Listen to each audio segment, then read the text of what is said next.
Hello YouTube, shintigercurl here, that dude in the straw hat, bringing you yet another awesome video. As you can tell by the title and the thumbnail, I'm going to be getting some stuff off my chest in regards to Kevin Owens and John Cena.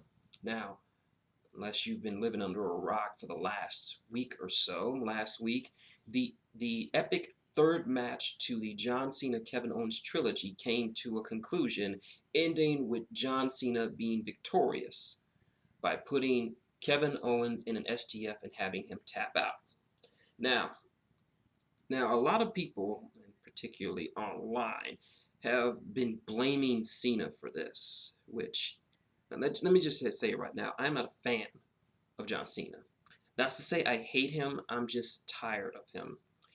His character is just so predictable.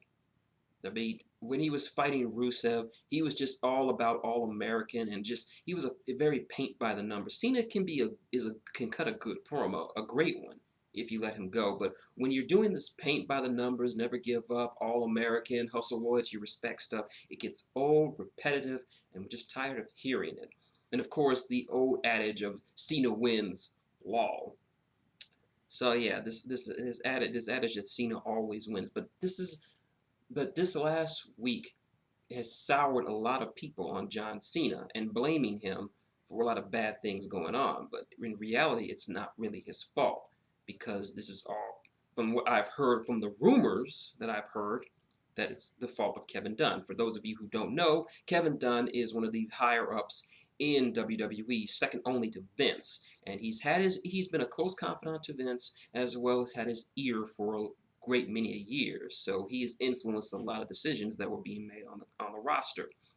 Now, recent stories done by Dave Metzger as well as Cage Side Seats have said and stated that there is some kind of backstage power struggle going on between Kevin Dunn and um, and Triple H.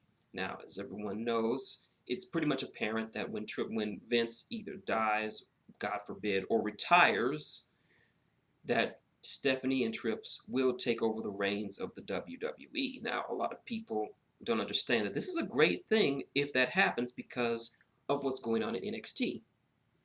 NXT has become one of the brands, or it became a great alternative to the WWE's main roster. Routinely, the NXT people have shamed the roster by putting on a better quality of wrestling program. The matches are better, the storylines are better, the feuds are better, the writing's better, the booking's better.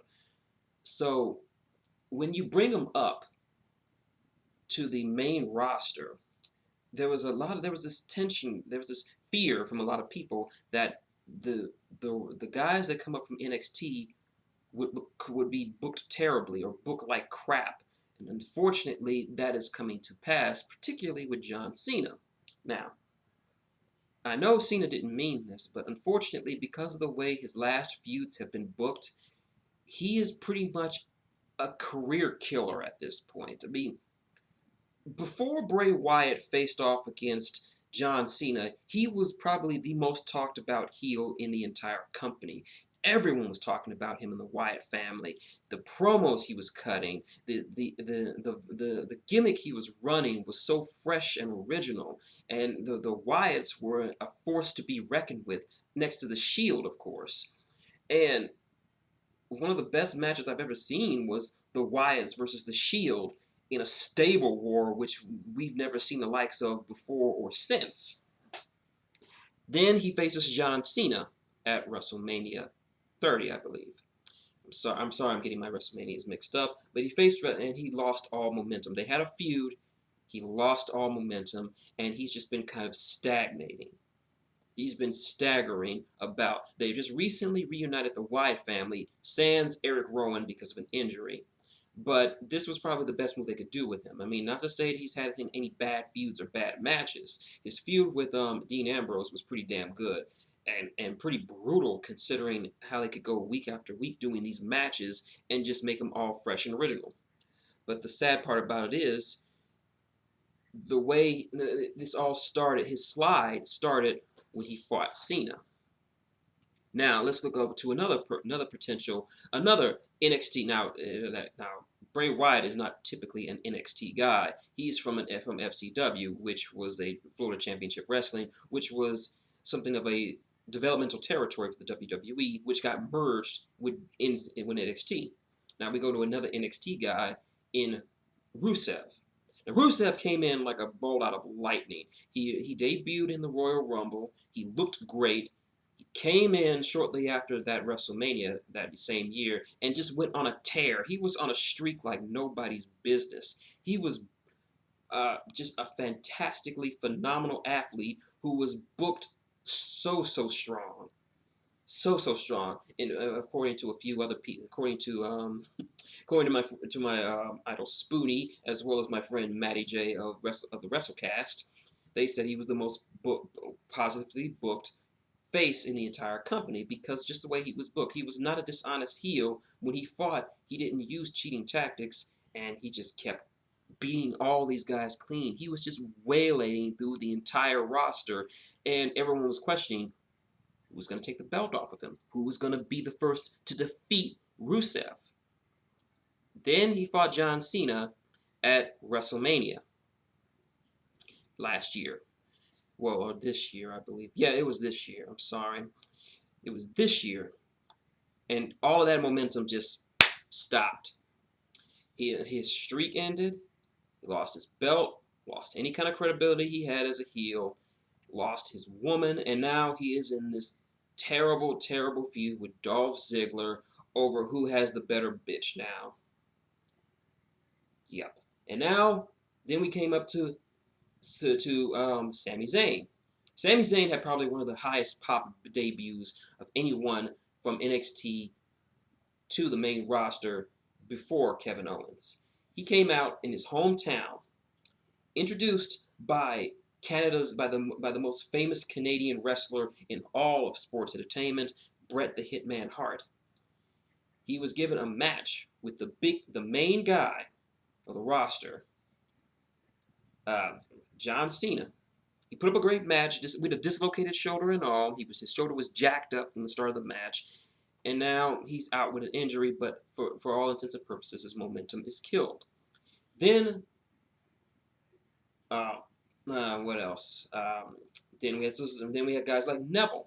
Neville came up. He almost beat John Cena. Almost the Red Arrow, but Kevin Owens came and interfered. But okay, Neville is doing all right for himself. Now we move on to Mr. Kevin Owens. Kevin Owens, still NXT champion, a man who has risen so far in such a short amount of time. In his first night appearance, he took off on the ground and ran. He beat what's his face, that hippie, I forgot his name, I'm sorry. And then while congratulating his best friend Sami Zayn, he powerbombs him on the apron, and instantly people were on him like, God damn, this Kevin Owens is for real. His second match on NXT was for the NXT title. He beat the belt off Sami Zayn. He didn't pin or make him submit. He beat the belt off of him. And people knew that Kevin Owens was legit. He talks a big game, and he could back it up. He says he's the best, and then he beats the shit out of anyone who says otherwise. Then he comes up to the roster, still as NXT champion, and challenges John Cena in one of the best opening promos for anyone has ever come up with on the main roster, and pretty much shut John Cena down by saying, hey, don't call me a kid. I've been doing this a lot longer than you have, Johnny boy, so you better shut the fuck up. And he pretty much and then in his first match on the roster, a pay-per-view match, he beats John Cena. Clean. Kevin Owens came. He arrived. From that moment on, in my opinion, Kevin Owens was the top heel of the company. Not Seth Rollins, it's Kevin Owens. Because Kevin Owens is just that damn good. He says what the shit he wants to say, but he can back it up. He beats motherfuckers clean. He doesn't need to cheat. He's just that good. Now, Cena won again at the next pay-per-view, I believe Money in the Bank. Of course, it was expected. I knew this was going to be stretched out into a trilogy, hopefully a trilogy, because Cena had to get his win back. So we was tied 1-1. So they had the rubber match at Battleground. And then Cena beats Kevin Owens, the STF, and he taps out.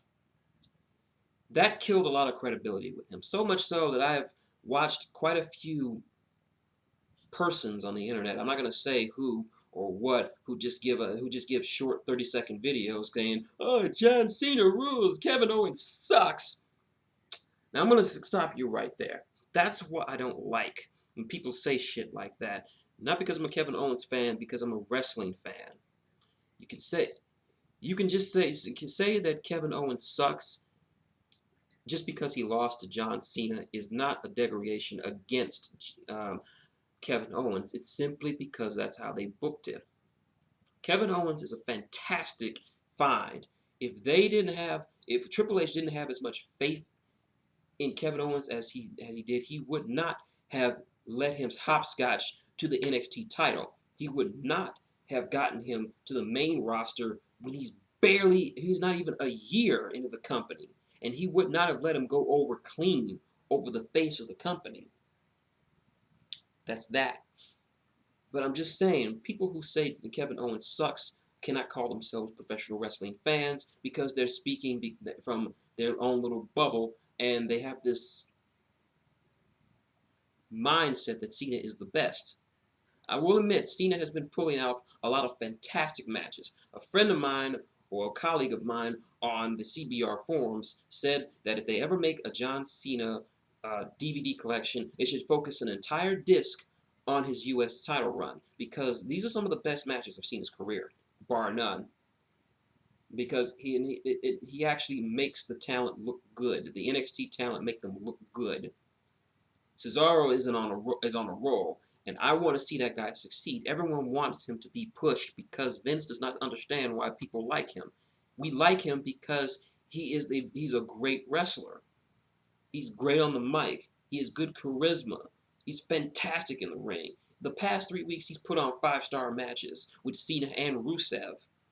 Let's just show you what kind of guy he is. But unfortunately, all this makes Cena look bad because of some possible backstage shit, because I know Cena wants to push younger talent or push who he thinks should be pushed. Remember just last year, or I believe it was last year, I can't remember, it was a few years ago. They were having that big title unification match. They had all the world champions who had ever been in the company in the ring.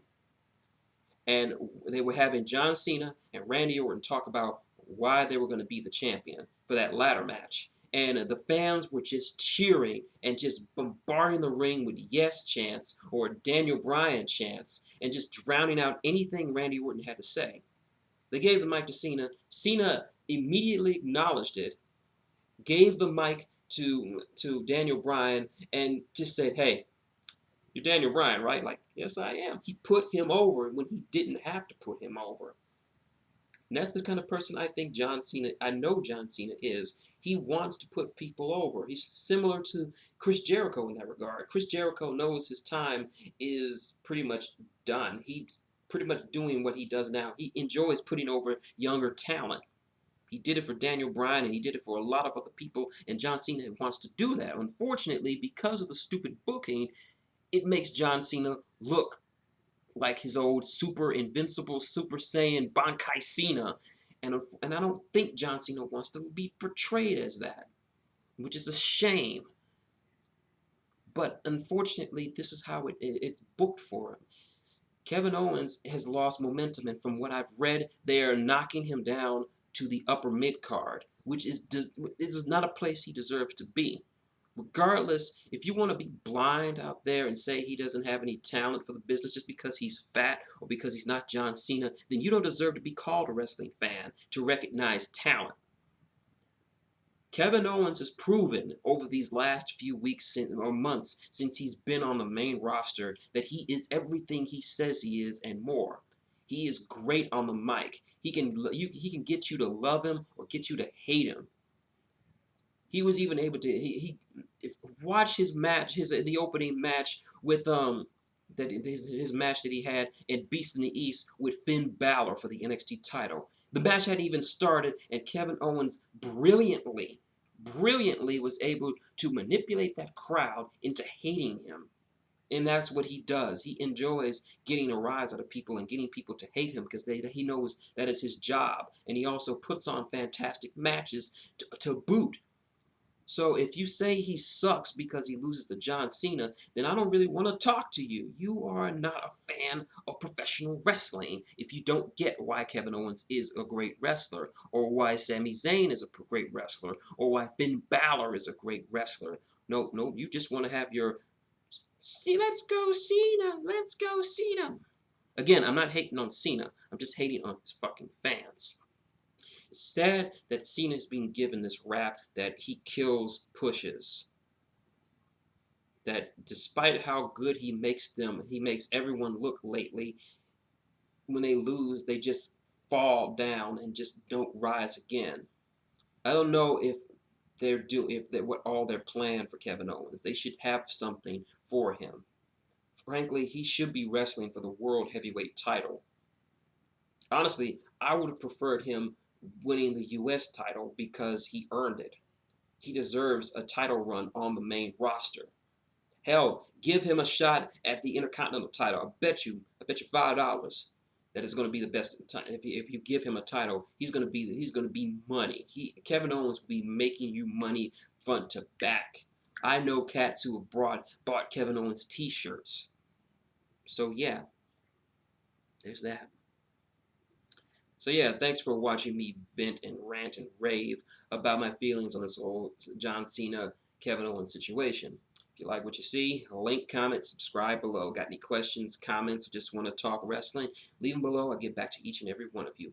Also, if you want to get in touch with me, I'm leaving my Twitter down below. That's right, I've decided to dust off my Twitter and get some more exposure out there. So if you want to support me, follow me on Twitter.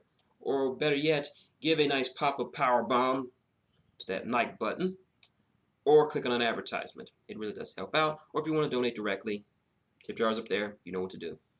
So until next time, this has been shintigercurl, that dude in the straw hat, saying good morning and fuck you, Kevin Dunn.